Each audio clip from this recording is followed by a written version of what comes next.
Hello Maluku podcast. Hey, what's good, everyone? Ghazali Orella here with day 5 of the Permanent Forum on Indigenous Issues, the last day of the week. And today we covered item 6, which was the follow-up to the outcome document of the World Conference on Indigenous Peoples and the 2030 Agenda for Sustainable Development. A 2-hour session. They separated into 2 1-hour sessions, meaning that they kicked off today with the 2030 Agenda for Sustainable Development with the speakers list, and then they continue to the follow-up to the outcome document of the World Conference on Indigenous Issues. Not Indigenous Issues. I'm saying Indigenous Issues because the chair actually, by mistake, I believe, she mentioned the World Conference on Indigenous Issues twice. So I think that's why I refer to it as Indigenous Issues. However, it is the World Conference on Indigenous Peoples, of course. And also there was a study on the theme, and it's a very long title on the representative institutions and models of self-governance of Indigenous peoples in Eastern Europe, Russian Federation, Central Asia, and Transcaucasia, ways of enhanced participation. And which was co-authored by 3 expert members of the Permanent Forum on Indigenous Issues. So those were generally the topics of the day.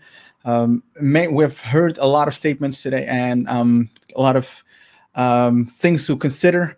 And let's see who's going to join me. Obviously, Thomas Aslak-Yuso is going to join this conversation on the follow-up to the World Conference. We talked a little bit about it on Tuesday, but I believe that now we have a little bit a better overview of what the presentations were from the state as well as in the indigenous side. And wow, you have a pretty good headset, my friend. Holy moly! Like this is like legit headset, man. Holy. Of course, you need to have a good setup. Right, obviously, man. How did you experience today, my friend? Of course, we started the first hour with the on agenda, sustainable development agenda. Any thoughts on that one? No, that much. No, not really. Huh? I mean, the discussion was in a necessary level, although I think that it might not fully being able to explore all the opportunities to talk about the sustainable development goals. I little bit think that it was a lot of repeat that has been said many times, but in a general way, it's of course needed to be also highlighted and reminded for the states parties. So I understand that fully. Mm-hmm. Yeah, it's for me. How should I say it? I'm not as engaged in the sustainable development goals as it is a important issue, a very important topic that's being discussed amongst Indigenous peoples. However, myself, I just leave it to people from the likes of Joanne Carling and Janine Yazi as the co-conveners of the major group.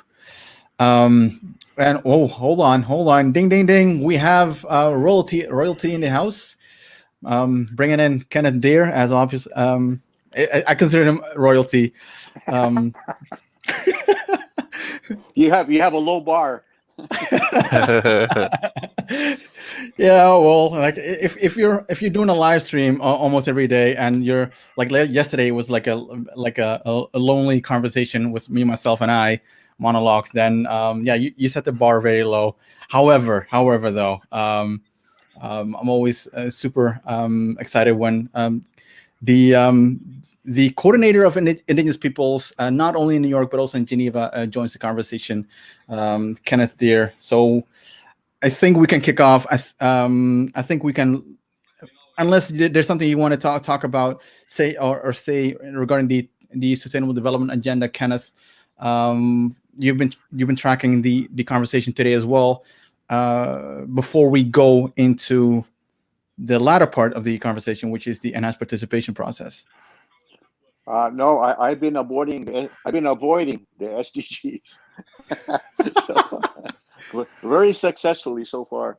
And it's so big and so complicated. It's huge, And I know there's all kinds of links to the indigenous people. I know that, but I think there's a lot of indigenous people active in that area, and I just don't want to be.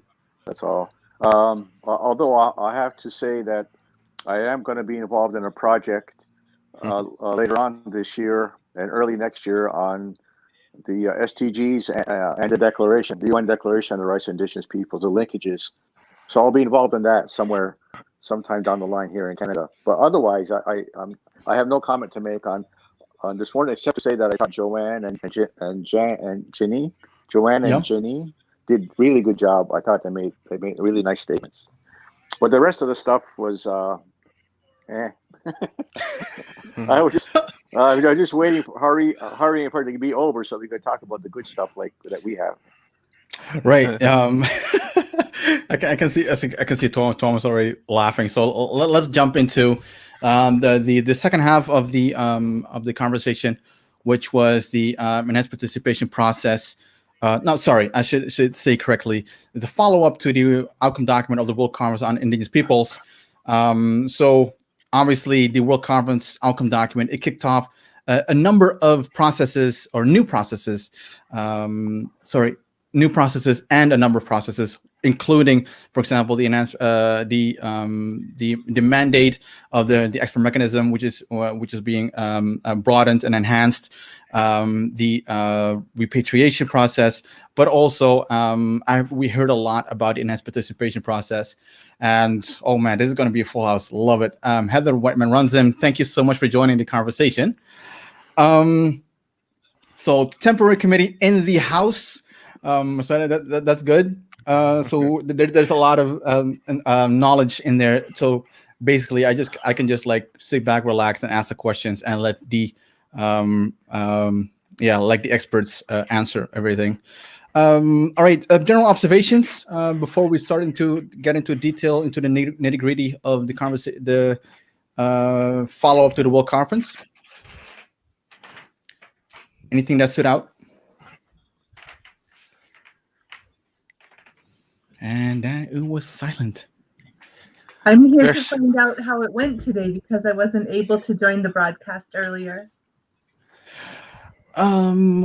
So we kicked off this day with Agenda 2030, but I sense from Thomas and Kenneth and myself a little bit as well that like to quote Kenneth, like the good stuff started to happen in the second half. So first hour of today was the 2030 agenda, and then the second hour was on the follow-up to the outcome document of the World Conference on Indigenous Peoples, as well as the study on a theme with a very long, lengthy sentence, representative institutions, the ways of enhancing their participation, particularly of Indigenous peoples in the Russian region or Eastern Europe, Russian Federation, Central Asia and Transcaucasia.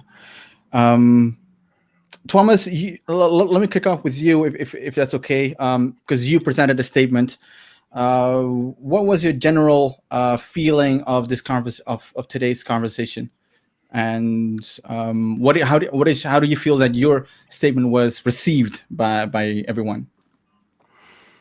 That's a good question. I mean, I think that when we were able to start with the stuff that we like to do, the follow up and the participation issue, I think that the opening statements were really brilliant. The temporary committee made really good statements. Mariam and Daria were really good on giving the overlay of where the process is currently and what has happened, actually in a quite detailed way. So I would say that for those ones that haven't been following the process, did get a good opportunity to know what has happened in the last 10 years. but also a little bit even longer period of time, 100 years.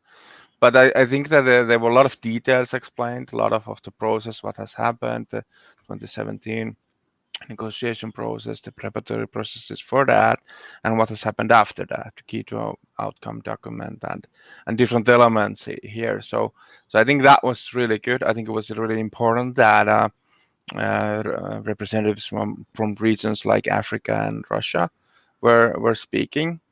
And also I think there was a interesting twist that the report made by 3 members of the Permanent Forum was touching upon Russia as a region and how enhanced participation institutions there are. So it was a pretty interesting setup to start the discussions.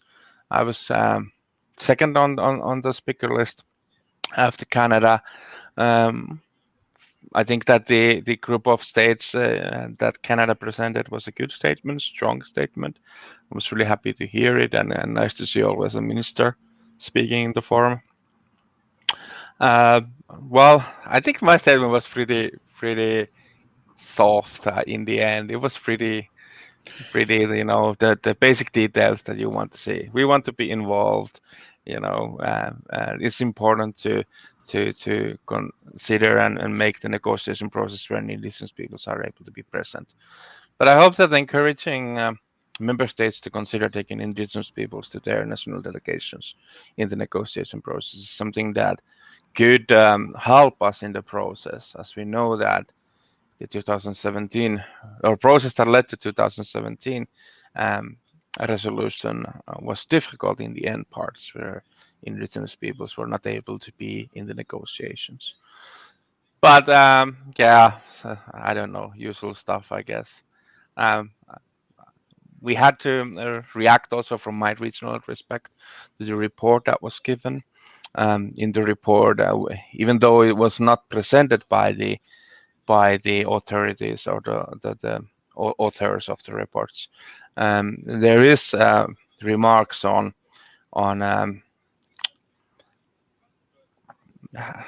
opening a discussion or making proposals that the current 7 socioeconomical regions should be considered again. And there's proposals that the Arctic would need to be opened for everybody that want to be part of it.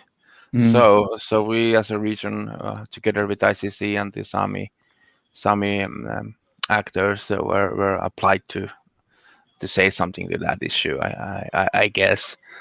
But otherwise, there wasn't that much statements. Everything went really smoothly, I would say, in the end.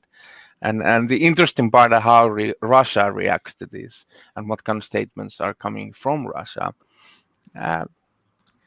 I was positively surprised. I was waiting more of a negative approaches, although maybe the statements from the government were not that focusing on enhanced participation a bit too, but also on the report.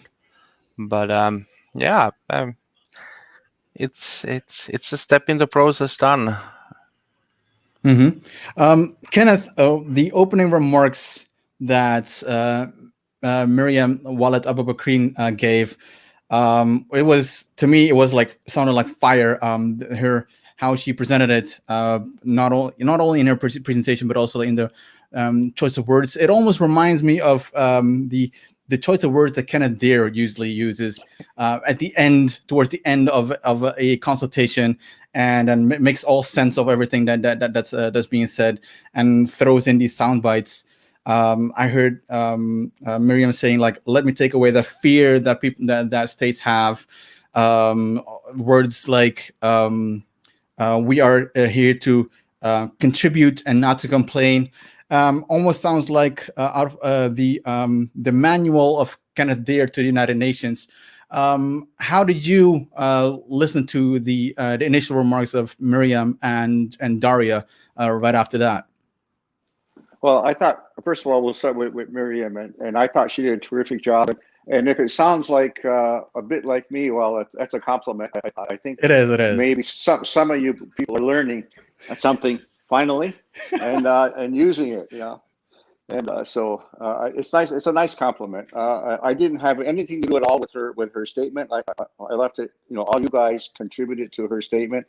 Ghazali and others. Miriam wrote the heart of it.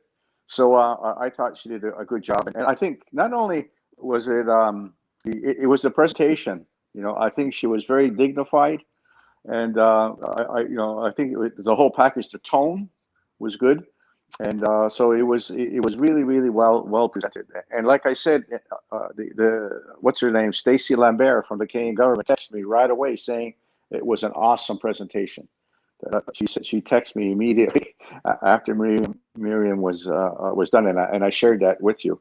And Daria, I thought Daria did a really good job too. And again, I think the both of them together, took the recommendations that we were out. Like Ghazali did a lot to help her make her statement. Daria did a good presentation. It's good that she was from Russia to make that statement. Russia was a big player. How many Russians spoke? Plus Ukraine. And so I think the two ladies did a great job, and I know that a lot of people contributed to the statement. So it was a temporary committee presentation in whole, and I thought the both ladies did an awesome job, and I think they set a good tone, and I don't think they said anything really controversial, and but they were clear, and I think they were well supported by some of the other speakers. The joint statement from the group of friends read by Canada was really good too. But I have to say that the two ladies did a great job. Well represented our committee. Yeah, I 100% agree with that. Or let's maybe so people have an idea on the comment on the choices that we made. Is that a way to tackle it? For example, why did the temporary committee request of Miriam and Daria to speak on behalf of the temporary committee? Is that something that we are able to talk about, or is it? I think talking about strategy is okay to talk in this forum, in this room. I don't think it's a bad thing. I think we could mention that. Okay. Want me to go ahead? While you have the floor. No, we as you know, that the temporary committee represents all the 7 regions, and that the whole issue of enhanced participation has the appearance that it seems to be an issue that's coming from the quote unquote developed countries or the developed north, and that so we were getting some blowback from some states saying that it doesn't, the indigenous people from the south don't seem to be involved so much. So it was important that we got speakers from other regions of the world rather than North America and the Pacific and Northern Europe. We needed other regions, and Miriam was selected. We needed somebody from Africa because Africa has been one of the regions that has been unhelpful in this process, and so having Miriam be the first speaker was good. That she comes from Africa, and she did such a terrific job. And then we had Daria, of course, we from Russia, another country that has not been helpful on this issue. So it was important to have somebody, an indigenous person from that area, from that country in particular, to speak, to show that indigenous people are from those regions are interested in enhanced participation, and they made a very good argument about why they should. So that was good, and we're going to continue that same kind of process on the side event next week, where we'll have people from different regions speaking.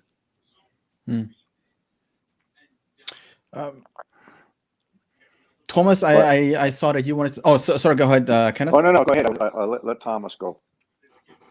No, I agree with Kenneth was saying, and it was choice made by temporary coordination body that there needs to be other ones speaking, not just the Arctic and North America aspect. So I have to say that for some time I haven't felt the emotions during a statement, whether it's a result of being a certain time involved in the UN or not. But now I did have, especially during Miriam's statement, also with Daria, and that was it's a good sign. I was really like happy for them to being so precise and so well structured in their statements, and Maria making the call for all African states to join the work and so forth. So it was a brilliant thing, and strategically wisely, of course, it's important to show to all of the member states, not just those that are friendly, but for the negative ones also,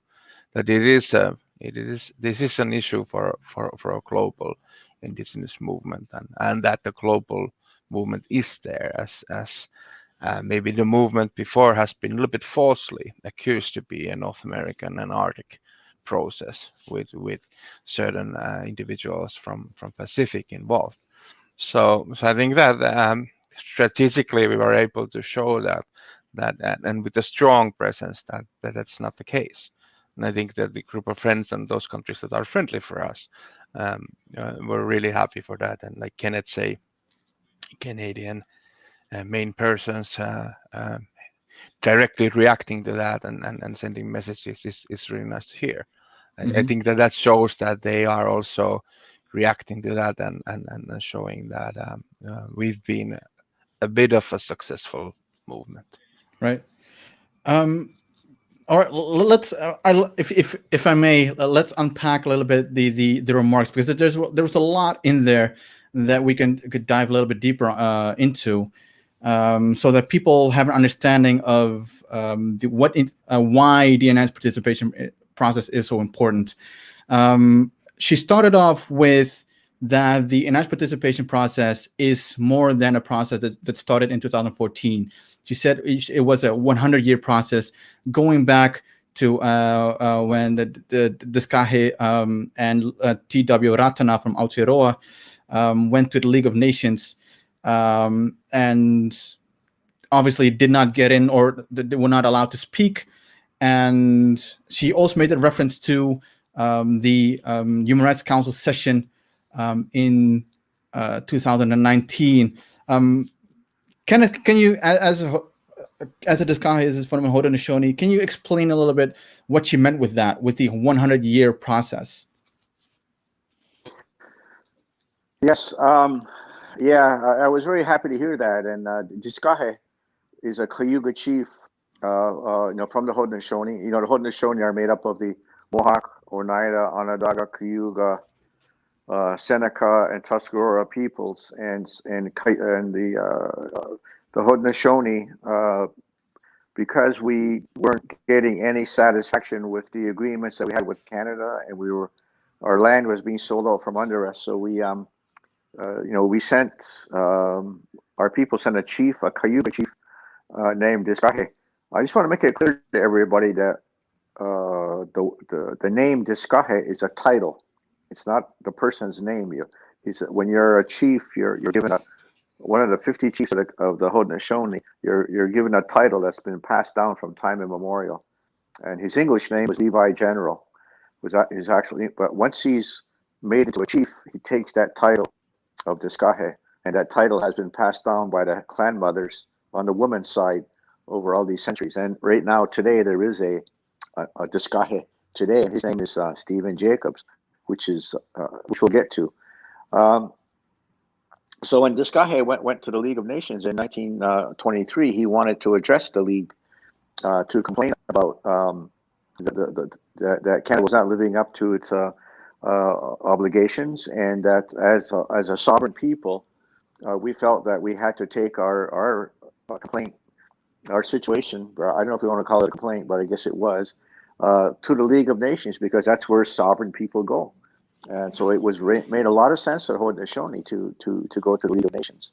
Of course, Canada was livid about that and didn't want to have this quote unquote savage going to the League of Nations, acting like they're equal to Canada. And and Canada, and with the help of Great Britain, because Canada was a minor player in the League of Nations, and Great Britain helped stop Descartes from speaking at the League of Nations, claiming that he wasn't a member. And while he was in the Geneva, he was applying to be a member of the League of Nations. He was going through the process. But anyway, in the end, he was stopped from speaking at the League. But he was a very popular person in Geneva. People in Geneva thought they had a real, what they call Red Indian amongst them, and so he was very popular. And the mayor and other dignitaries, many dignitaries in Geneva supported his efforts to speak at the League.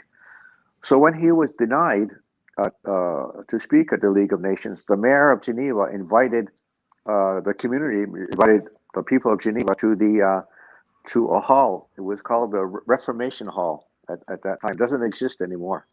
And where Descartes gave the speech that he would have given in the League of Nations to the people in Geneva, and then he returned home. Now, I don't know if I ever explained this part, but Descartes never returned home to Canada, because Canada was so upset with him, and you have to remember, we're under severe suppression at the time, where where the Indian agent and the government controlled everything that we did. We even had to ask permission to leave your reserve back then.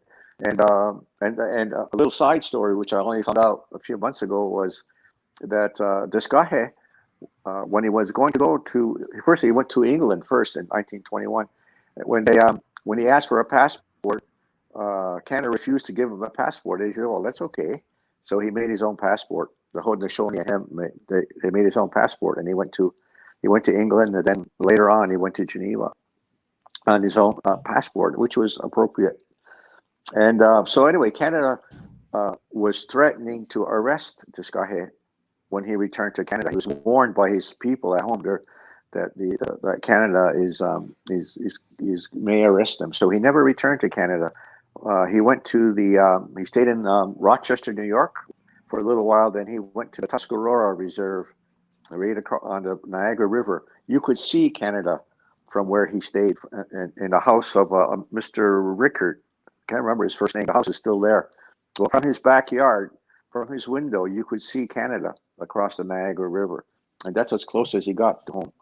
And the Indian agent and Canada was so upset that they wouldn't allow his family members to go visit him. They weren't allowed to go to Tuscarora to visit Descartes. And even when he was sick and he was dying, he died 3 years later in 1927. And the Canadian government still, even when he was on his dying bed, would not allow his family to leave the reserve to go visit him. And that's the cruelty of the Canadian government. So it was justifiable for Descartes not to return to Canada. Who knows what Canada would have done to him if he had returned. Anyway, when the Haudenosaunee returned in 1977 at the NGO conference on racial discrimination against the indigenous populations of the Western Hemisphere, when the Haudenosaunee decided to go to that very, very important conference, they decided to send a delegation, and again, they used their own passports. They made their own passports. It was all handwritten, and some of it was typed. And they came to Geneva, and when they landed at the airport, the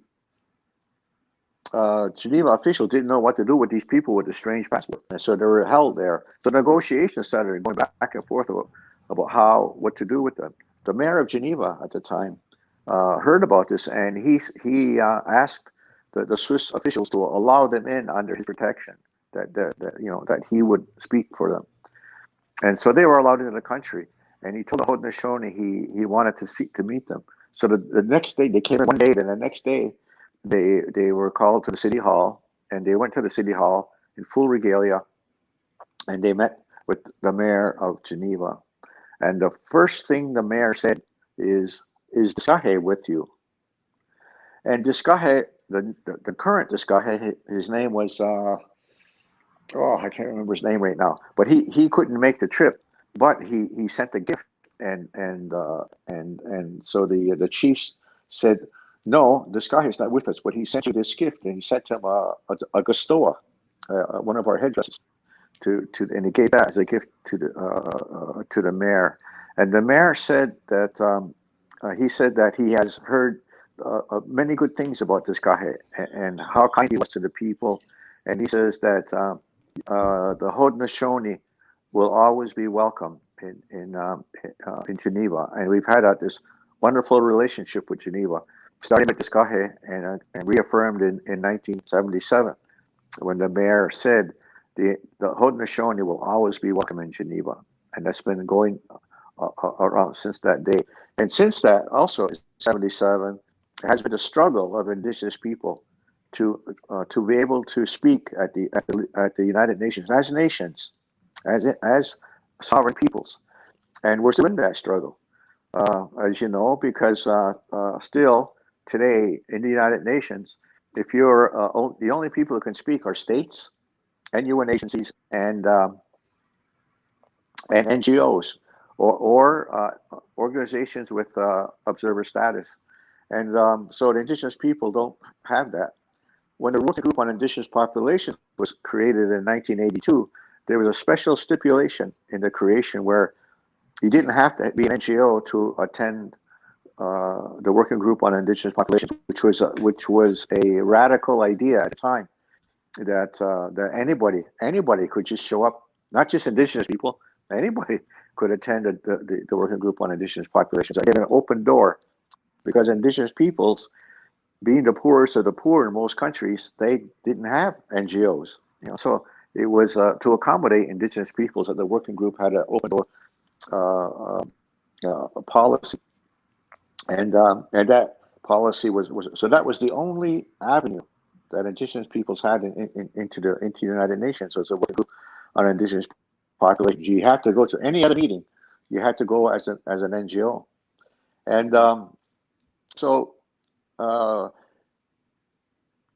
As we struggle to get identification as enhanced participation, and we're trying to argue. We've been arguing that we are not non-governmental organizations. We are Indigenous governments, and we should be able to talk. And so in 2019, during the MRIP, there was a special session by the Human Rights Council on participation, and we brought the current Discahe there. His name was Stephen Jacobs, and I wrote his speech, and he was supposed to give the speech, but then we realized that he had to speak under an NGO, Indigenous World Association, and we said he can't speak as an NGO. It would violate everything that we stood for. So this guy sat in the back of the room, and we had another gentleman named Colin Martin, who was a Mohawk, and he gave the speech that Discahe should make. And then when he was speaking during that session, Discahe stood up, and he stood behind him. He stood behind him as he spoke, and the security, or the court, the guy from the conference services was trying to tell him to sit down, because you can't do any kind of manifestation in the session. But Discahe is a really big guy, and he just stood there and he would not move. And the little guy from the conference services couldn't move him, couldn't make him sit down. So he just stood there behind Colin Martin as he spoke. And he said, as an example, in the speech, he said, Discahe here, standing here, still today, from 1927 until today, that day in 2019, still cannot address the United Nations or follow. The United Nations came after the League of Nations. Still cannot speak as a people, as a chief representing his people, and nothing has really changed. Really, from 1923 to 2019, and now to 2021, Discahe still cannot address the United Nations as a chief representing the Haudenosaunee. So that's the story, and the importance. And I thought it was awesome in 2019 that this guy was there, and he stood up and he stood there, you know, and that and he wouldn't let the conference services make him sit down. And I think the symbolism was not lost on everybody. Everybody could see it. It was visible that that this guy was not allowed to speak. And I think that's what Miriam was talking about. That enhanced participation is a 100-year-old issue. It'll be the 100th anniversary in 2 years from now, 2023, when this guy went to Geneva, and we hope, by the way, to commemorate that that 100th anniversary when we're in Geneva in 2023. So that's the story. Yeah, I was lucky enough to be in that session as well, even though I had to sit in the press booth because like, people have to imagine that it was during the expert mechanism, and during the expert mechanism you can pretty much sit wherever you want, but not in the state seat, obviously, at least the state that they show up. But then your Human Rights Council, which was a special session of the Human Rights Council, there's only a few seats for NGOs, and there's so people that did want to participate or didn't want to watch the whole session, they had to sit in the nosebleed seats and up on a balcony, or in the press area, or in the few seats that were available on the floor. And that image of the Discaje standing in the back of the room, I think that will that was one of the most powerful images that no statement can describe, that can top that image, actually. I think that was such a powerful, indeed, symbolism that we got to witness on that day in 2019. What Miriam said was it was a 100-year process. Something also significant is that it is feared by member states that the enhanced participation process will open the floodgates. That all Indigenous peoples organizations that have been participating at the Permanent Forum, the expert mechanism, and anywhere else will seek that enhanced status. And what she continued with is, let me take away that fear. And she started to explain, like in like kind of like a sequence, first, second, third. I don't know how many examples she used. She started off with that the enhanced participation process is for representative institutions, the indigenous authorities and governments. Thomas, maybe you can, or Kenneth. Well, Kenneth has been spoken for a very long time, but maybe Thomas can explain what she exactly meant with that. It's why the enhanced participation process is important for the indigenous authorities, because indigenous organizations can also apply for ECOSOC status, for example. Yeah, it's of course important as mostly the indigenous representative institutions cannot register, cannot get involved within the United Nations. So it was a important remark, and I guess the message there is that some of the states have been concerned that opening for example, General Assembly to, in their thinking, civil society would open up the floodgates, that every NGO and that kind of claims would start to become that they need to be also involved at the same level. Mm-hmm. But that is in my view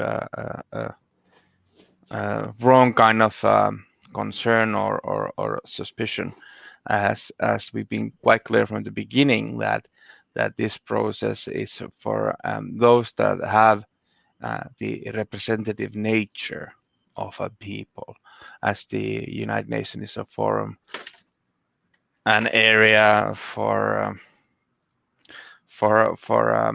peoples. Mm-hmm.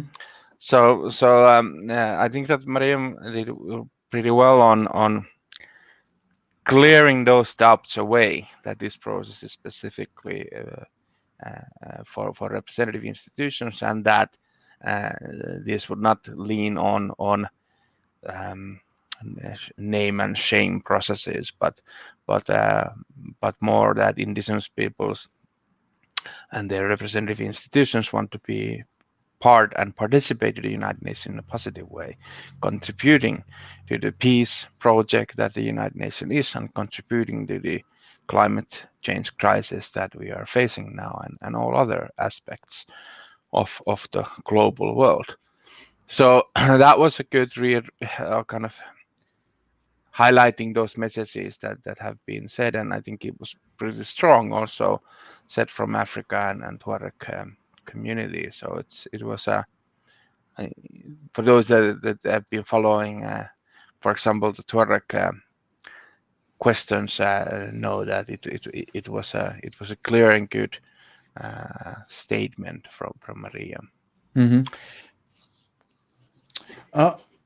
Thomas, just so that people know, when you participate in, for example, an expert mechanism, or no, let's go higher than that, Human Rights Council, are you able, as a representative of the Sami Parliament, the president of the Sami Parliament of Finland, are you able to register as your own indigenous peoples, or do you have to go through an NGO? Like, what kind of badge do you or do the Sami parliaments usually wear? Well, actually, we have only two options.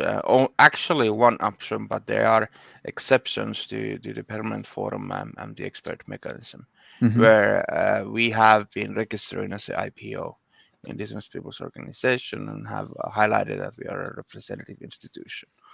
But in other cases, the only way for us currently to participate is to go with the state delegation. So be part of the state delegation. And being part of the state delegation means that you need to agree upon issues what you are fronting and saying to the floor. And that, of course, is not a good setup for indigenous peoples, but not from the state side neither. So when the Kashe was standing there without the opportunity to speak, I was also sitting in the press box, not being able to speak in issues that are directly touching upon some parliaments that are representative institutions of our peoples. So you can always try to find ways and means to participate by NGO badges, by Sami Council has been for a long time and always quite helpful on providing opportunities to the parliaments to also participate to certain negotiations that happen in the Human Rights Council. If the state hasn't been open or willing to take us part of the state delegation, but that is again wrong for us, for our institution. And what we want to do is only to be part of the global discussion on how we as a world have to move forward. And that is currently the case. We've been trying to highlight this many times in different discussions on this enhanced participation topic, that we as a parliament that has been recognized in the Finnish constitution, that has a legislative task from the Finnish legislation to represent the people on national and international levels. So we have the utmost fullest mandate from the government of Finland or state of Finland that Sami parliament represent themselves, and they cannot, even by the national legislation, to talk on behalf of us. So taking into that account, we still aren't able to participate, and that is the sad fact. Right, and which also justifies the enhanced participation process, right? That you the need for the enhanced consultative and participatory status for the indigenous governing institutions, parliaments, assemblies, councils, etc., etc. What you Let me link that to one of the points that was made today as well, is that Indigenous peoples want to participate at the General Assembly to contribute and not to complain. Is there is that has it been voiced? Have you heard that within hallway conversations or in statements, that the fear of states that Indigenous peoples will only go to the UN to complain? Kenneth and or Thomas?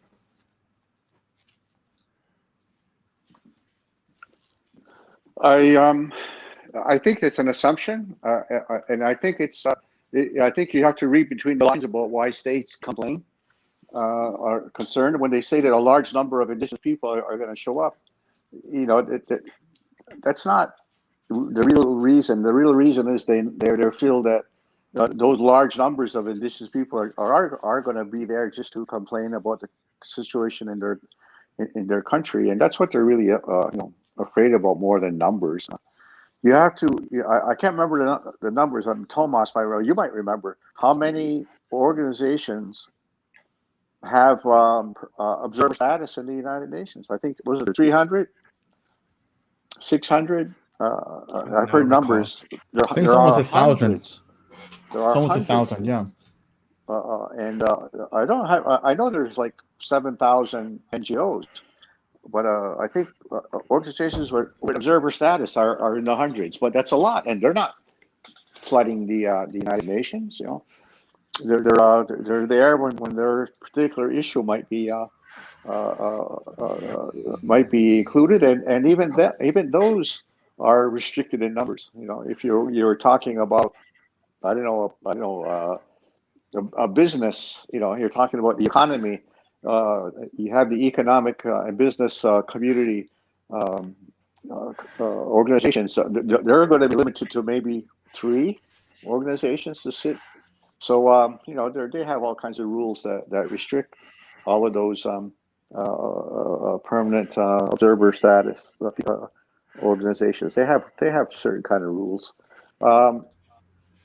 So it doesn't matter if there are going to be thousands, but there won't be thousands. I mean, even if they apply, how many Indigenous people actually have the capability of showing up and staying in New York through the General Assembly or whatever? You know, there's not that many. I think the only I know some organizations will probably delegate people who live in New York. You know, like the Moluccans you'll have somebody that lives there. Well, he can speak. You know, it'll stick him in there. I mean, it happens in New York with small island countries. You know, they don't have enough money to have an ambassador, so they know somebody they trust that lives in New York, and they give him the title of ambassador or whatever. The same thing in Geneva. You know, I've seen. You know, I met some of these guys in Geneva who represent small countries but live in the area. You know, and that's the only reason why they're there. They can get in because those little countries can't afford to send anybody. But I think that I think it's an unfounded fear that they'll be flooded with Indigenous people, and if they are flooded, they're going to find ways to restrict our access. You know, at one point or another. I think that's why one of the reasons talking about that is about this whole term. Indigenous participation in issues that affect Indigenous people. You know, I interpret that very, very broadly. Everything affects us. World peace affects us, and but I'm afraid that it's going to be interpreted really, really to restrict us, and we can only talk about the resolution on Indigenous peoples. You know, there are other issues on the table in the UN that I think we should have a voice on. You know, including world peace. You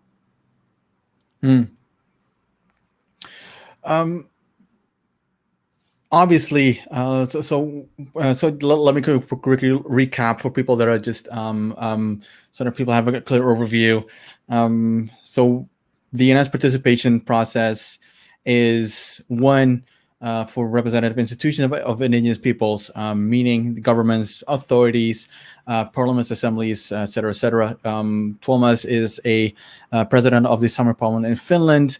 Kenneth is a representative of the Haudenosaunee, and they have their own sovereign institutions and seeking enhanced consultative and participatory status within the United Nations as high as to the General Assembly. So it's not just within the Permanent Forum on Indigenous Issues and not just within the expert mechanism, but it's trying to like Kenneth just now said, in line with Article 18 of the Declaration on the Rights of Indigenous Peoples, participation in processes that affect us, and all these processes affect us. So we do have a right to participate in those. Another point that was made was that the distinction between the indigenous governments and indigenous peoples organizations, or NGOs. There is for an NGO, there's a possibility for them to apply for ECOSOC status, so that you get a general or consultative status or special consultative status with the Economic and Social Council, which gives you a lot more access to within the United Nations, including the Human Rights Council and UN grounds pass to New York and Geneva, and attend many meetings. However, those are for non-governmental organizations, as an indigenous sovereign, not sovereign, but self-determined peoples with your own representation. The idea for the enhanced participation status is that there's a status is being bestowed that does justice to the capacity that these indigenous peoples have as self-determined peoples, and already also having their own governing structures. The point that was made just now as well is that indigenous peoples want to contribute to the work of the United Nations, contribute to world peace, because we also have we have skin in the game, so to say. So that is what the driving motors, I would say, for indigenous peoples to engage into the enhanced participation process. What is also been mentioned, is good to mention, is that this enhanced participation process actually originated from indigenous peoples. If you look at the ALTA outcome document, which was a declaration or a document that includes the priorities and goals of indigenous peoples that they want to see reflected in or come out of the World Conference on Indigenous Peoples outcome document. ALTA outcome documents is referred to the city of Alta, all the way up in Norway in Samiland, where the sun doesn't go down, at least not when we were there, where we had to discuss with indigenous peoples day and night, trying to figure out what we want to come out of this World Conference, which includes the ALTA outcome document theme 2, paragraph 10, recommending the UN to recognize indigenous peoples and nations based on our origin and free existence, inherent sovereignty, and the right of self-determination in international law, to grant at a minimum permanent observer status within the UN system, enabling our direct participation through our own governments and parliaments. All right. It has been mentioned, permanent observer status. Kenneth, you talked about the observer status. There are hundreds, if not 1,000, organizations that have observer status with the General Assembly. So you can imagine it's the International Olympic Committee, and there's hundreds of them that have access to the General Assembly. However, when you talk about permanent observer status, it's totally different. That's similar status, similar to the Holy See or the Vatican City, or the state of Palestine. Is it either Kenneth or Thomas? Is the permanent observer status, is that similar to the enhanced participation, or is that totally different? And what is exactly the nuance in the difference between the two?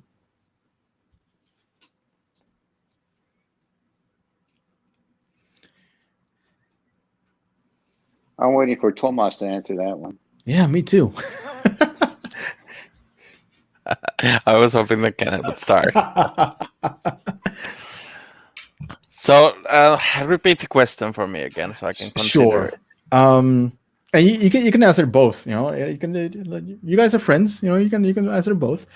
Right. So the gist of it is you have a nice participation process, but the Alta outcome document said permanent observer status. So what is the difference between the two? Are there similarities? And if Indigenous people, let me stick with that. The difference or similarities between the two different statuses or processes. Well, if I understand correctly, I mean the first of all, the Alta outcome document, where around 600 indigenous delegates kind of specified how the participation in the United Nations could be done. So the observer status, if I recall correct, there are 5 different categories currently. There's Palestine, that is one really specific category, and then you have these international organizations that are, including Olympic Committee or Mediterranean councils, or if I understand and remember correctly, FILAC has also now gained the observer status. So it's a way of for those that aren't member states to participate, that they and get involved with the General Assembly level. Now, the call for permanent observer status is to modify the call and process for gaining access and participation to the United Nations. It is a way of securing how our institutions could be applying and registered to the GA level, but also Human Rights Council. It's important, of course, because one of our kind of good and clear example, what I think Ken also mentioned already, is that both of them, so Human Rights Council and the General Assembly's Third Committee, are annually making Indigenous people resolutions. So they are annually making decisions on what affect directly on Indigenous peoples. Now, of course, the participation of Indigenous peoples in and towards the UN is much more wider, because all decisions are affecting us. But the right based on declaration is so easy and so clearly to be shown when the resolutions are directly deciding lives of Indigenous peoples, what the global world is going to do with Indigenous peoples. So the observer status is the way of securing how those Indigenous representative institutions could register and what kind of role do they have in General Assembly. So the different criteria and categories of observer status are also establishing what this category allows you to do in the General Assembly. Do you have speaking right, or do you have what kind of rights? So it's a way of kind of securing a certain status for Indigenous peoples to be applied. Especially, it is important, I think, for those countries, or for those Indigenous peoples coming from countries that might not be positive or even want to recognize Indigenous peoples, because then you would have a clear criteria that you could apply under it. Of course, currently, nobody, or we cannot say that it would not be possible to apply observer status, but the criteria are not made currently for Indigenous people. So you would need to be an international organization, show that, and fill those criteria. And they are not fully fitting for Indigenous people's institutions, especially for the representative institutions. So that's why a new category among the observer status is the goal to be established, so Indigenous peoples can fit for that criteria and apply for it. Well, so that makes it very clear, so that the observer status, the permanent observer status, is available. However, it is not fitting for Indigenous peoples when it comes to the unique nature of Indigenous peoples, the structure, the right to self-determination, et cetera, et cetera. Thank you so much for clarifying that. Anything to add, Kenneth? Is Thomas in a right? Is he in a right pathway, or does it require some extra steering? No, I think Thomas has all of the. I think he has more detail than I do about the various stages of the what a permanent observer status is, and the different categories. And I think that if we get that observer status, I think that's where the negotiations are going to be tough on modalities, on what's the extent of our of our rights in the UN. I think that's going to all of the issues will be a fight over who can get this status and who's going to decide that gets the status. They're all going to be big fights, but one of them will be, the extent, if we get that far, what the extent is of our ability to participate at the General Assembly. And we have to have that ability to speak at the highest levels, at the General Assembly, and we have to be able to speak. We also should have access to the third committee where the real fighting takes place. The General Assembly is just a rubber stamping exercise. It's the third committee is where the power is, where the negotiations are on resolutions like the Indigenous issues resolution. So those are the areas where we need to have access and ability to speak, because it's if you ever attended a third committee meeting, it's embarrassing. Here you have all these states talking about us, and we sit with our backs to the wall and we can't say nothing. And you really, if you ever want to feel disempowered, sit in a third committee meeting. It's awful, and and because I've sat there a few times, and you feel helpless, and it just gets you mad. So we have to have access at that level, because that's where the decisions are really made.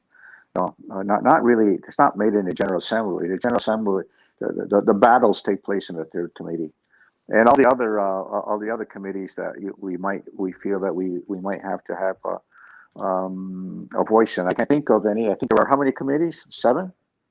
Well, there's 7 committees. Mm-hmm. I think the 5th or the 6th is of finance, and they're different kinds. Yeah. So I think access is going to be an issue. I want to also reflect a bit on the categories of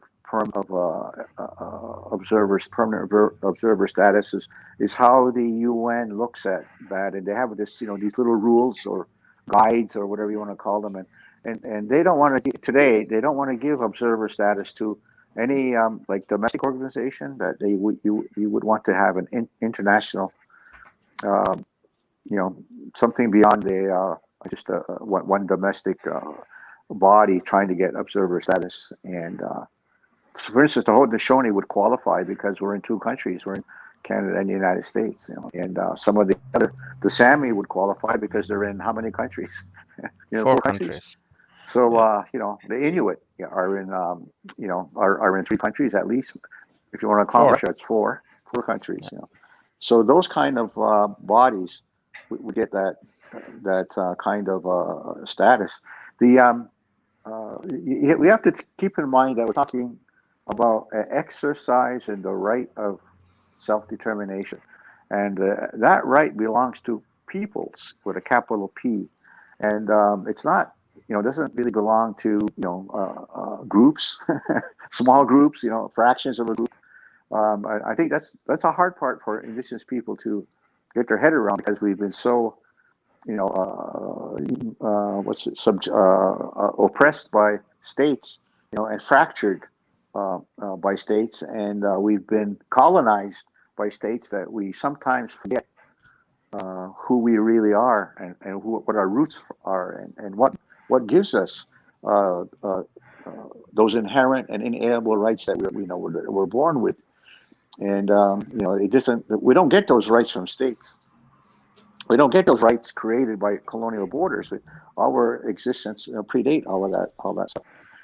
And I think we have to have this, as Indigenous people, we need to have that discipline to understand what it means to get permanent observer status in the UN. It's a political, very political process that Indigenous people have to exercise, and many Indigenous people might not be used to exercising that thing. For instance, the Haudenosaunee, even because you have the traditional Haudenosaunee that have our constitution, organization that predates European contact, and you have the elected councils that were created by the Canadian government's Indian Act, and then so what happens if so we have to have discipline that only one of those Haudenosaunee representative institutions will get that status. You're not going to have two Haudenosaunee organizations, one the traditional one, which I belong to,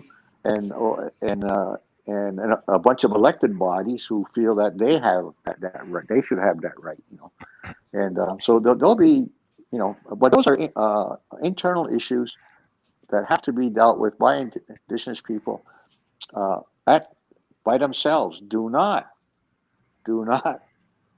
go to the United Nations and ask the United Nations to decide who they're going to recognize. That is the worst thing you want to do. Indigenous people have to have the discipline to decide who their representative institutions will be at that level in the United Nations. I think the Sami are well organized. That's not an issue for them, but I think it will be an issue in other regions of the world. And also there's the whole problem of like in North America, it's no problem for us to call ourselves peoples, nations, sovereign people. But if you talk like that in Asia, you could get killed. That's why they don't. That's why they call themselves organizations or something. They don't call themselves governments. They don't call themselves nations. So there's always and that's really again an expression of oppression by states when Indigenous peoples in Africa or Asia can't call themselves nations. There's this issue exposes really the colonizing attitude of states in all the regions. It confronts that attitude that states have towards Indigenous people, that we're less than equal, and we're not sovereign, and we're not. They're trying to just ignore our inherent and inalienable rights. It's quite an exercise. Yeah, so that people understand that the enhanced participation process is not little leagues. It is the NBA. It is the it is. There's comes a lot of politics comes with it. Thomas, you as one of the persons that has been have quite a prominent role in this entire process. Anything that you can comment on in terms of like where we are at right now? We've just now discussed why it is so important for these peoples to have this enhanced participation process. For people that would like to know, all right, where is this process right now? Could you give maybe an overview or a snapshot of what's going on right now? Sure. 2014, the World Conference decided that this would be an important topic. Process started, negotiations were held 2017, and the negotiations were not able to find a consensus. So a break was taken, and we're basically still on the break or on the end part of the break, starting to renegotiate and start the process again in the General Assembly. So that's the simply answer. So I think that in a way we are moving to a good direction. I think that Indigenous peoples, first of all, have established coordination body that was not there in the first time that the negotiations were held. Indigenous peoples are gaining more knowledge of the temporary coordination body. Of course, the pandemic has prevented us fulfilling the plans and ideas that Quito outcome document define it. But we have been active. We've been working all the time. Not like that the work would have been paused or finished. So I think in that sense we are on a positive road. I think that the General Assembly president most likely will be nominating advisors, especially after the state sides can figure it out who would be there to advisors, and then the continuation of the process would be planned more properly. Mm-hmm. A clear roadmap would be then established under the PGA by the advisors how the negotiation process would start again. Now, these, of course, are a bit of my visions too. Nothing is still pretty clear or decided. We are still waiting that the President of the General Assembly would restart the coordination by nominating the advisors. We have, as a temporary coordination body, tried to discuss with a group of friends that is involved in this process. Is a group of states that are friendly to this topic with indigenous peoples, but there are also another kind of groups that are negative towards this group. So it's nothing is still into place. I mean, the first round that was held, I would say that those countries that were opposing us won it, as they were able to put a pause on the process. But luckily, those countries that are friendly to us were at least able to get the result that this process is still intact, in place, is not dumped in the sea, let's say like that. And now we're restarting the process whenever the pandemic gives us the opportunity to negotiate and be present in New York and also in Human Rights Council, Geneva. Mm-hmm. In a short, complicated way explained there. Mm-hmm. Because it's super important to know that for indigenous peoples and interested peoples as well, that it hasn't been a cakewalk for this entire process. There has been some pushback in early 2017. The group of friendly states has been able to, how should I say it? Pause or making sure that nothing is being lost, nothing significant is being lost, and being able to pause it for some time being, so that which gives us as indigenous peoples time to consolidate and to start organizing ourselves. It has been mentioned, Thomas, in some remarks made by Miriam, but also by Daria Egereva about the Quito process, the Quito meeting. There was a Bangkok meeting that has been mentioned, which was the first meeting, as I recall, that has been, and then the Quito meeting, which was more recent, 2020. What was the purpose of the Quito meeting, and what was exactly discussed in that meeting? Well, the Quito meeting was kind of a restart for indigenous peoples to start to work together and coordinate our efforts in this topic. Like it has been said, it isn't without a reason that there has been some images with a lot of the member states that this process before was Arctic and North America led process. Generously to be said, I mean, the 2017 resolution negotiation were mainly done by Arctic and North American indigenous peoples, including some from Pacific. So I think it's been important to us to gain strong global movement and coordination, because in the first process we didn't have a kind of global decided coordination, and that I think is an important aspect now, and that was the idea with the Quito outcome at Quito meeting. I was and my institution was one of the cohort organizations, and I guess I've been the one of those that have been lobbying and getting the funding for the meeting. I mean, it took 1.5 years to discuss with member states to get funding for the meeting. And luckily, we were able to raise quite a big amount of funds, around $100,000, much over it, almost 150. So we were able to invite more indigenous peoples to the actual KEJU meeting that the Bangkok meeting was. That, you know, if a listener if it's difficult to follow now, I mean, the Bangkok preparatory meeting was the first indigenous peoples coordination meeting after the World Conference outcome document was decided on this topic. And it contributed to the first round of negotiations.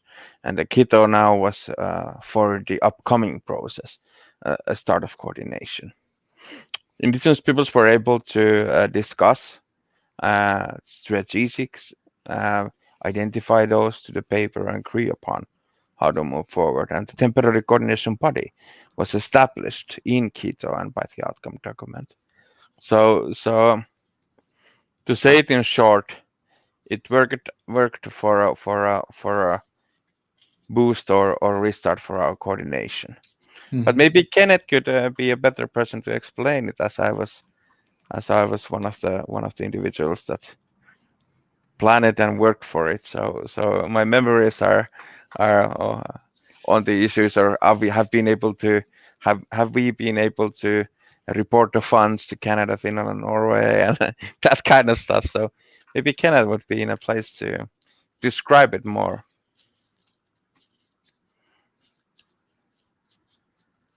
So describe more the details of, or like what was discussed at the meeting itself, Kenneth, if you can. I'm trying to remember. I remember the KEJU meeting fondly because it's the last time I traveled. So True. Yeah. COVID hits after that. Of course, you guys living in Europe, you can still putter around. You know, you can drive any direction. You're in another country. But what have we? You know, but I'm trying to think of the agenda. It was warm. That was sure. Anyway, yeah, and the food was nice. The food was good, and the hotel was called Finlandia Hotel. Maybe that was. They serve salmon. Yeah. You know, I think don't know, but I just remember some of the discussions about the strategy. What was the most important part about the KEJU, to me, the KEJU document was the strategy to move forward and how to advance this whole issue. We knew that we didn't win the first round, and we got an extension for 3 years, and we had to take advantage of that, and how we had to have a strategy to, first of all, to keep the group of friends on our side, and also then how do we influence the other governments who are not in favor of of enhanced participation, who are now organized, called the like-minded group, which is to me a very dangerous development when our enemies organize. It's nice to. It was really nice when they were just on their own opposing us. Now they're organized, and I think that's it's a new challenge that we never had before in my memory. That the states opposing to us were openly organized. They might have been organized behind closed doors, but informally. But now they're organized, and I think that's a serious issue for us. And I think it's an indication of how strong we are. If when the opposition gets organized like that, then we must be a threat of some kind to them to to organize that way, which should be encouraging, I suppose. But so in the Quito, I think the how we had to share ideas on how to impact regions, like Africa and Asia, Eastern Europe, which are the regions that are most resistant. And I think that coming out of Quito, we had to organize ourselves, and that's why we have this committee, this temporary organizing committee for enhanced participation. And again, like any other temporary thing, we're still temporary because of COVID. This has happened to me before. I don't know how many temporary committees I've been on, or temporary member, and end up being there almost forever. And so I think that's what's going to happen to this temporary committee. But I think that the outcome document from the Quito is important. I think it's a good touchstone document for us, and we should keep reviewing it. And I have to admit, I haven't looked at it in quite a while, and I should look at it again and refresh my memory about what was decided there. We've just been going from crisis to crisis right now, and I just sent out our next crisis. I just sent you out an urgent message. Yes, thank you. We got to write another letter, and that shocked the heck out of me when I got a phone call a while ago saying that the group of friends have no idea that we're asking for the negotiation to be pushed off till next year. That's not they didn't get that message. So we have to be clearer in that, and that's but I think that's the purpose and the function of the temporary committee is to keep the fight going, and to deal with these brush fires that on an ongoing basis, to keep the issue in the forefront and on a good path. That's what we're here to do, and we have to keep on going. That's an outcome of Quito. Yes, that's something that I really appreciated in the Quito meeting as well. Thankfully, Kenneth took the floor first so that I could have a little bit of time to refresh my memories as well. Was the first of all the frankness of Dr. Claire Charters as a former advisor to the President of the General Assembly, laying it all out, like what were the challenges, the shortcomings from indigenous side, as well as from the state side, having a very detailed overview of what's of the landscape, of the political landscape. So I really appreciated that. I think that alone was super helpful in the as a part of the Quito meeting, and then the Indigenous people strategizing. All right, what needs to be done on unpacking the resolution. There's a process under the General Assembly. There's a process under Human Rights Council. All right, how are we going to tackle this? And I think this Quito plan of action or outcome document is a plan of action that really gives us some tools, some strong points that we can work on, and some principles that that we can emphasize in meetings as well. And I think one of the most important parts of the Quito meeting was also like the dialogue with member states that happened in the latter part of the meeting itself, where states as well as Indigenous people sat around a table in an informal setting, being able to discuss, all right, so where are we right now, what happened, and being very frank is what I experienced, at least in that meeting. With member states. Is that a little bit of your recollection as well, Thomas? Aside from you being a co-chair and everything else? Yeah. I mean, yeah, of course. I think that was an important point to actually go to South America, as the GRULAC group has not been that active that the WIOC member states have been. So by WIOC is Western Europe and other group. Yeah. Yeah. So actually going to South America and gaining attention in those countries. I think that was important. Also showing that the indigenous peoples from that region and area are involved and that they are representative institutions or institutions that are willing to participate. Mm-hmm. So that itself was a strategically selected to be the approach. It would have been maybe cheaper to organize this in Asia, or it could have been done in Canada or Finland or so on. But I think the strategical point was that raise awareness in that region. Ecuador itself has I would say engaged themselves more further. So I think that was an important part too. But of course, the discussion with member states and building strategies is together. And then we had a really frank discussion, and I think that was a good thing to have. Everything, of course, was done under the Chatham House rules, so the context cannot be shared in that. Mm-hmm.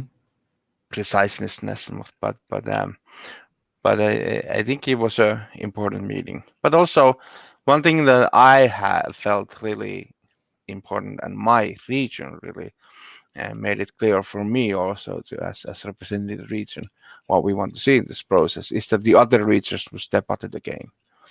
And I'm not saying it in any negative way, but we felt really alone together with North America in the first round of negotiations, and to my extent, as I see issues, I think that the indigenous peoples have been always quite successful when they are globally jointly strong. Mm-hmm. World conferences are one example where indigenous peoples were strong, even though it was difficult, even though inside of the indigenous movement there were fractions and different kind of issues happening, but we were able to come up with a result in a General Assembly. And I'm not saying that it was easier than this process. It might be equal difficult, but there is an example in 2014 where we were successful in the General Assembly. So why not with this process also? But I think that it needs a strong movement from global indigenous world. And I think that we're on the right path on strengthening and building that movement with this specific process. What you're referring to 2014 is World Conference process itself. So that people know, during the World Conference there was a very extensive lobbying process that went before the meeting itself. The indigenous peoples, they stayed in New York, and there was a team, a lobbying team of indigenous peoples that was in New York, based in New York, for almost 6 months, I believe. Doing nothing but lobbying and going into conversations with states, and also there were at some points it was an informal interactive consultation organized by the President of the General Assembly. And I think, Thomas, you came in with your youth delegation back then of the Global Indigenous Youth Caucus. I apologize for that. I think that is what contributed to the success of the World Conference. I think that what Thomas is referring to is the solidarity and the intensity, meaning that there was all 6 regions. Six regions were present in New York for extended period of time, and going into conversations and negotiations with member states. All right, let me ask you this question then, Kenneth and Thomas. How come then usually World Conference ended, so you would think there's a follow-up, and we continue the game, and now with the resolution in 2017, we saw that only North America and Arctic were holding down the fort, so to say. What is the you already talked a little bit about it, Thomas. Like, what is the biggest lesson that we should learn as Indigenous peoples from that process, from the 2017 process? Well, I think that coordinated efforts always work if you work hard, and that is something that I think is most important with this process now. I think after the World Conference, there were several reasons why I would say that the global indigenous movement got some fractions to the movement, and just being the honest from perspective I have what I have observed and seen, the different opportunities that the World Conference process established divided the interest of indigenous peoples also. There were people focusing on the SWAT, the action plan of System-wide action plan. Yeah, system-wide action plan. There are people that are working with the sustainable agenda issues, although they are a little bit separate from the World Conference process. But I think that the conference contributed to the participatory elements of the sustainable development goals. And then there are these hardcoders that are solely focusing on human rights that continued with the process and were not maybe focusing on some other issues that the others once were doing. And also there was some maybe tiredness among the regions. I didn't hear anybody of being fully engaged in the World Conference process to be fully in strength of, okay, let's continue with the same issue. Everybody was more of a, okay, we're going to continue with the like-minded settings, that people that want to work together will work together.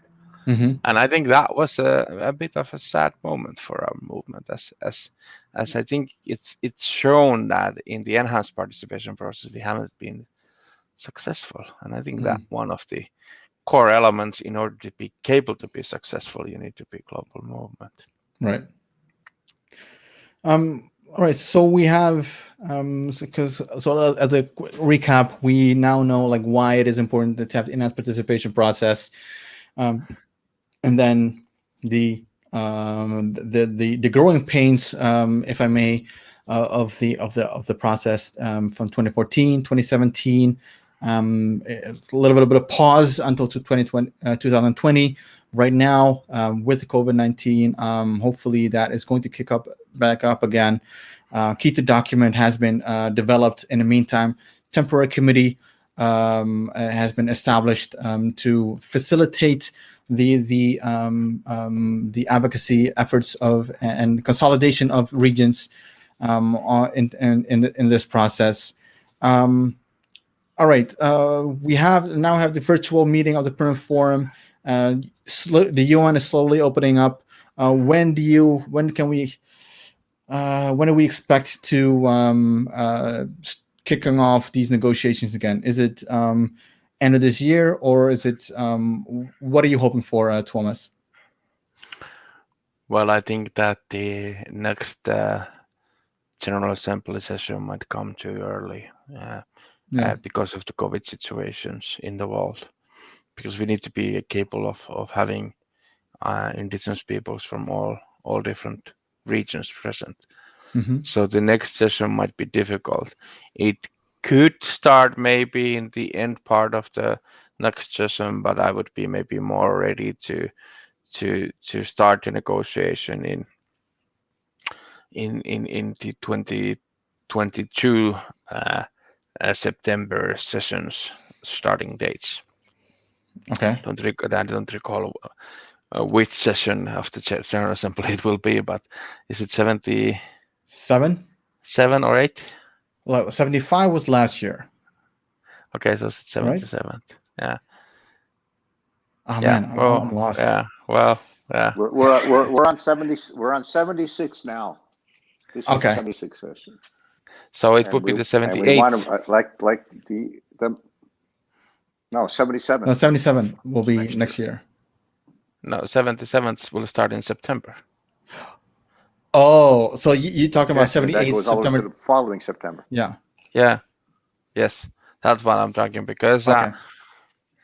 I think that we need discussions and opportunities to coordinate our work also in next year Permanent Forum, hopefully physically, and MRIP, hopefully physically, because even though we are in a good place of starting to have a momentum coordination globally, I think that it needs more details. It might need some funding to be gathered, that our representatives as a joint movement could participate better. Mm-hmm. So yeah, but I think that the most important step now is that the PGA would nominate the advisors, and the advisors would then be planning the precise negotiation process. Right. Or I have a question about that. Then, excuse me, Ghazali. go ahead. Go ahead. No, we okay. We're asking this PGA to appoint 4 advisors, but Tomas, what you're saying is that we're not going to start any negotiations for another 2 years. So we expect these 4 advisors to be active for 2 years at least. Is that what you're saying? Well, 1 year and 3 months or 4 months. Yes. And then after that, no, but if you're going into 2023, it's no, because the 78th session will start in next year September. Because the sessions of the General Assembly work with a different cycle.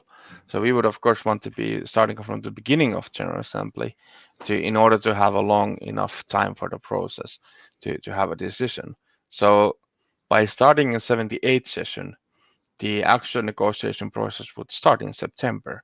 By now, from today until next year, September, the advisors would need to build a roadmap. What is going to be the negotiation process? How Indigenous peoples are going to be able to participate equally, and so forth. And for that, over a year, I do recognize that it's a long time, but I'm concerned on the COVID situation. And we see that in the world still there are really strong hotspots, and maybe even the indigenous peoples need some time to recover and reorganize themselves. So therefore, I don't think that it would be proper and possible to start negotiation during this year's September. So therefore, the 77th session of the General Assembly. Okay, but then, now I understand better. All right. Yes, but this is just ideas. Well, we better have that strategy down pat, because we need to give this urgent letter to the group of friends and to the PGA soon, so that map, or at least that schedule, that timetable, should be clear in our letter. I agree with that. I definitely agree, and it's been really helpful that Kenneth has been really strong with communicating with member states and hearing details. That is, of course, really crucial for our job as a coordination group. So, all right. So, PGA advisors. We're just lucky. No, you're not. You're just you have just good connections. You're well respected, obviously.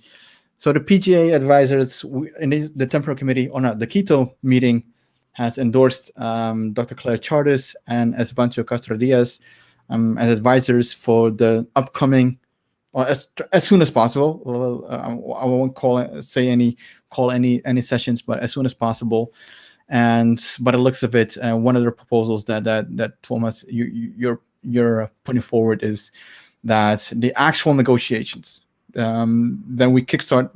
Then when we start, get the ball rolling again, will be in the 78th session, which is September 2022.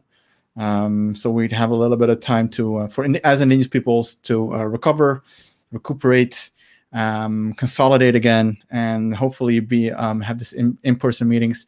In what will be the first one? Will that be? No, I think MRIP. No, MRIP is also virtual, I guess, this year.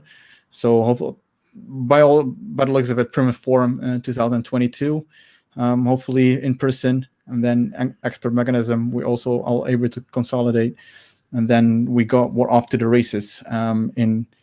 If all things goes as planned, obviously, but we all know that nobody expected 2020 to turn out the way it turned out, like it did. All right, so let me let you guys go then. Before with one last question before I bore everyone into like the entire enhanced participation process. What can we expect? People that are interested to track the process. What is any events that people can look forward to, or something that the temporary committee is organizing? Any entry points for interested people?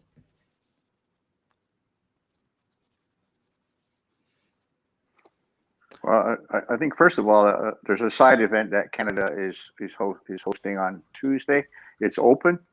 I just sent the concept note and the Zoom link to all of the temporary committee. I think you can post that anywhere, and so people, if they can listen to the discussion for that hour and a half, they will get a read. I think people will come away with a good background and a good understanding of where the positions are and what's. I don't expect we'll get too many, if any, people who are opposing the enhanced participation, but you'll get to see all the players, the positive players in the in this campaign. So that's one thing. I think that it's up to the people in the regions to make sure that their people in the region are educated or informed on the process, and it's up to those regional representatives to try to get people involved or at least informed. It's hard to get involved in a virtual world. I mean anybody can attend a Zoom meeting, but to do the actual work, is always a small group that carries the ball and moves it forward. And I think that's what's, again, like I said, that's the important work of the temporary committee. It's a small committee, and when you have a small committee, you can get work done as long as you have alternates. So that our meetings aren't crippled by if one person is not available. But I think that's all I have to say at this point. But I just want to encourage people to attend the side event at 7 p.m. Eastern Time on Tuesday, April 27th. Yeah. No, I agree that the side event is a good step to be participating. Of course, defining the final use of the process for Indigenous peoples is of course important. The vision that I laid out about the 78th session starting with negotiation is only a vision currently. It hasn't been yet kind of fully defined to be the goal, and we would have to of course have discussions with the friendly states whether they are considering issues at the same level. But of course MRIP session is something that is also going to be interesting. Hopefully that is going to be on a physical meeting, but if it's not, then of course discussions in MRIP are crucial, and also of course also in the Human Rights Council, as the Human Rights Council has decided to have a high-level discussion on the matter, where Estebancio Castro Diaz has been appointed from the Indigenous Peoples to be co-chairing. That is one step to lay out the processes there for us to be able to be successful. The building the process, I think, is and defining it is now the step to be taken. Yeah. All right. Wait, if I can add to that, I think, Yes. I don't know, maybe we should, the temporary committee should plan a side event or something for the MRIP. MRIP will be the second week of July. From what I understand, it will be virtual. The members of the MRIP though might be in person in Geneva. It's just judging from the language that I've heard. The members might be in Geneva. The next, though, the Human Rights Council in September, though, when Indigenous issues are being negotiated, I'm hoping that we can have a physical presence in Geneva in September. I think that's a possibility. I don't know if people haven't made a decision yet. I don't think one way or the other. It's assumed right now that it'll probably be virtual, but I don't think there's been a solid decision on that. I think there may be an opportunity to be able to be in Geneva in person, and it's possible maybe that we can get some Indigenous peoples to Geneva at that time, and that might be an opportunity for those of us who can get there, at least to meet face to face and to discuss enhanced participation, among other things that are on our agenda at that time. So, and then hopefully COP26 will be in person, and there'll be Indigenous people there. And although not all of them are involved in this issue, it's also could be a sounding board to what Indigenous people think of this issue. And then the permanent forum next year hopefully will be in person. We're assuming that, and I think the temporary committee can then become a permanent committee with there'll be enough Indigenous presence there to not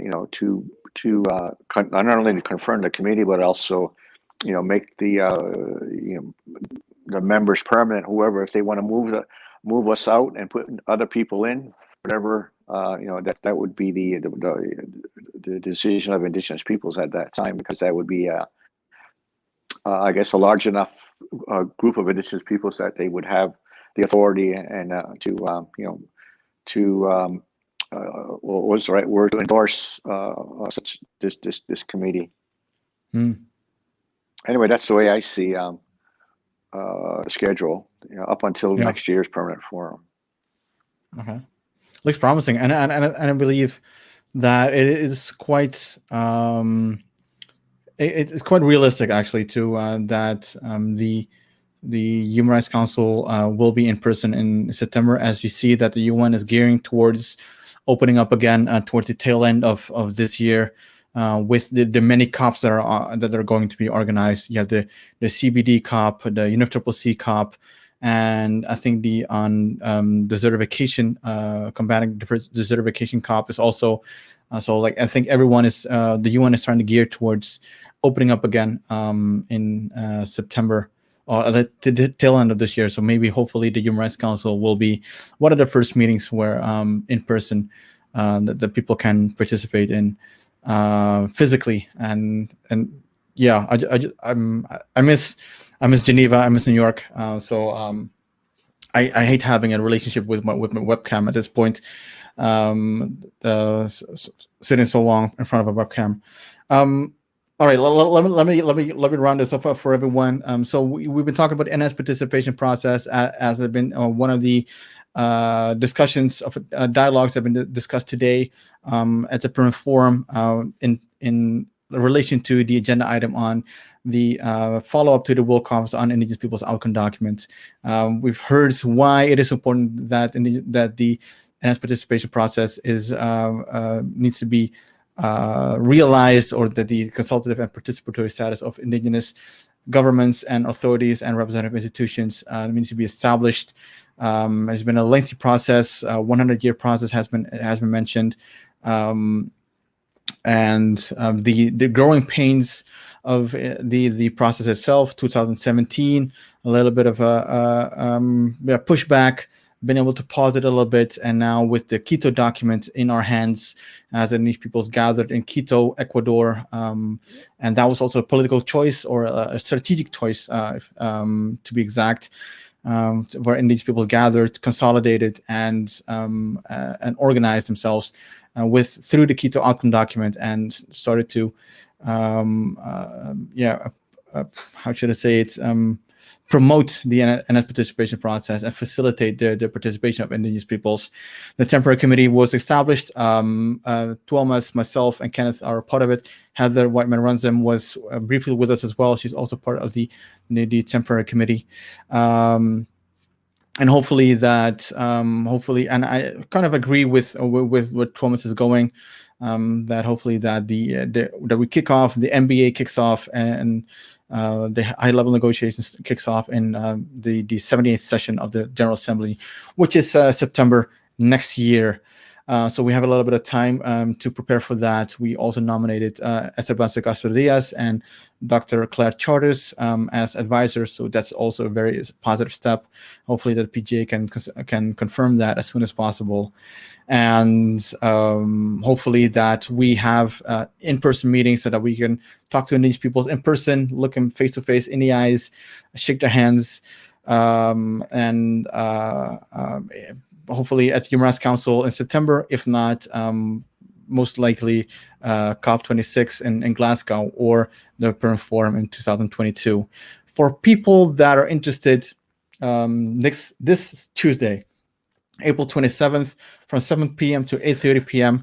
And that is, I think, New York, Eastern Daylight Time. Yes, that is Eastern Daylight Time. There's a side event, a discussion on enhancing the participation of Indigenous peoples representatives and institutions at the United Nations, co-organized or co-hosted by the Temporary Committee of the Indigenous Coordinating Body, for Indigenous Peoples Coordinating Body. Can't remember. The Temporary Committee, and at least, anyway, the Temporary Committee and the governments of Canada, Finland, and at least the governments of Canada and Finland, where you can hear a lot more about the enhanced participation process. Tuomas, I see it at 7 p.m., so that's way late in the morning, or early after midnight for us. I think it's 2 a.m. for you, 1 a.m. for me. So, yeah. Yes, it's going to be quite late. Midnight chairing, you. Yeah, you'll be chairing. I see that. I speak twice. I don't think that's the right thing to do. I'm twice on this list, on the program. I don't think that's right. Because they're giving you 15 minutes, 2 7-minute spots, maybe. I see. Oh no, it is. I'll have to check it out. Yeah, like I don't think people are interested in seeing me for 25 minutes in total. But anyway, we can check it. Anyways, this Tuesday, April 27th. Is Claire's name on that list? Yep. Did it have Yeah, Claire's on? Panel presentations on the path anyway, forward. My understanding, and I spoke with them just a while ago, and they said they're giving you 15 minutes. Is that what it is? Yeah, I see. Did I tell you? I sent you a text. Yeah, I'm looking at the program right now. 15 minutes.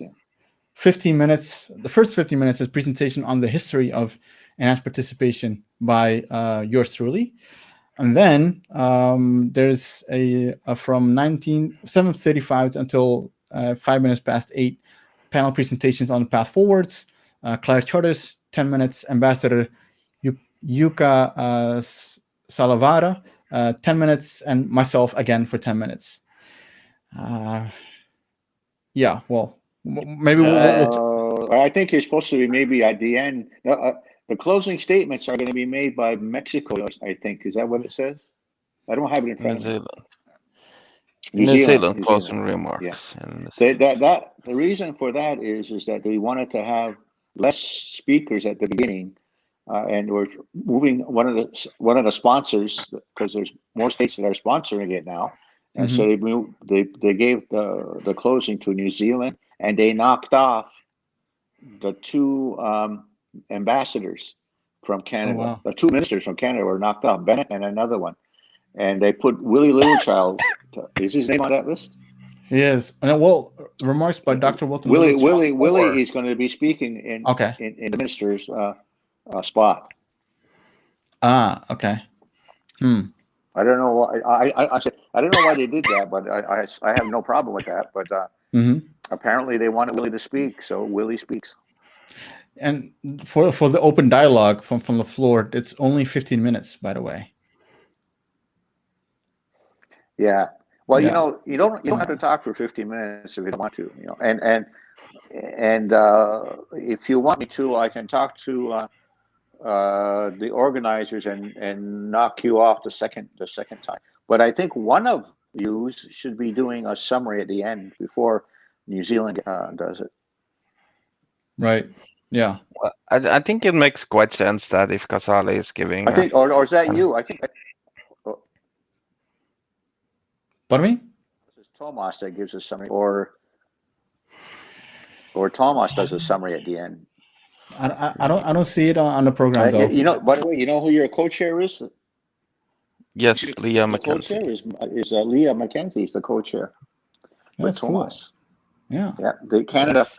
Canada asked her to come back, not to work for Canada, but to co-chair this event, because she was an employee up until last July or June, and what she had to get a clearance from some kind of ethics committee for her to allow her to do that, and they gave her clearance, and she accepted to co-chair.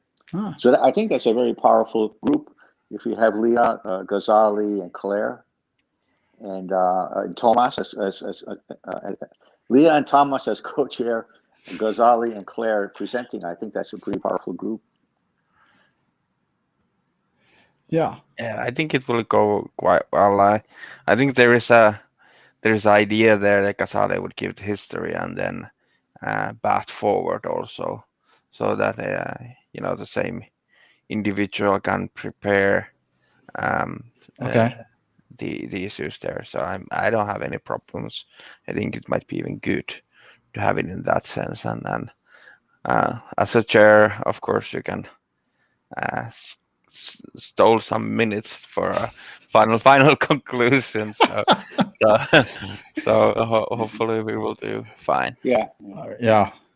But that's the problem with being a co-chair, is that you're not there to speak, and you have to steal time somehow, to talk, and all that knowledge and experience that you have too, Tomas, would be handy, and I think it's good to, if there's questions asked as the co-chair, you can answer them, or you can give it to Ghazali or Claire to answer, but you have the prerogative of answering some questions yourself. Yes. True. Well, it's going to be exciting. It's going to be interesting. The idea of questions, because it gives an indication where the crowd is at. And if we run out of questions, you can just talk some more. Oh you boy! can do that. It's good. We can always direct the floor to Kenneth to give additional 100% questions. Some closing remarks. I'll be there, and if I don't have to say anything, it's good. It means that you guys. I'm sure I don't have to say anything. Everybody's doing well. Now the co-chairs, I'm talking to Tomas here, is to make sure that on the list, and we have to make sure that maybe somebody from Latin America, I think, what's his name, is going to sign up to speak in place of Estebancio. And we need somebody from Asia, Gam or Benota, and whoever shows up, Tomas, you have to, as a chair, you got to make sure the indigenous people from the other regions get a couple of minutes. Yes. Yeah. All I right. think we could also a little bit coordinate that towards them, that they would be ready. Anyway, are we meeting tomorrow morning? Yeah, we are meeting tomorrow. So let me finish this whole live thing, and then we have our own. Oh, it's on still. Let me finish it, and so everyone, thank you so much for listening. And the next green room is on Tuesday. I'll let you guys go on Monday. Go play outside. And then on Tuesday we'll have a new green room. Thank you everyone for listening and checking in, and for Kenneth and Thomas. I'll see you guys tomorrow morning. We have our meeting, temporary committee. At least tomorrow morning for you, Kenneth, and afternoon for you and me, Thomas. That's good. I can sleep late. Okay, Ghazali, thank you so much for inviting us to speak. It was a pleasure. Thank you so much, Kenneth. Good job. Yeah, appreciate it. Definitely. Thomas. Thank you for this. And for Kenneth too. Yeah, 100%. And Heather as well for jumping in too. All right, that's it. I'm gonna let you go now. Everyone, have a great day, evening, night, wherever you are. Stay safe, stay healthy, and stay humble. And see you next Tuesday. Bye-bye.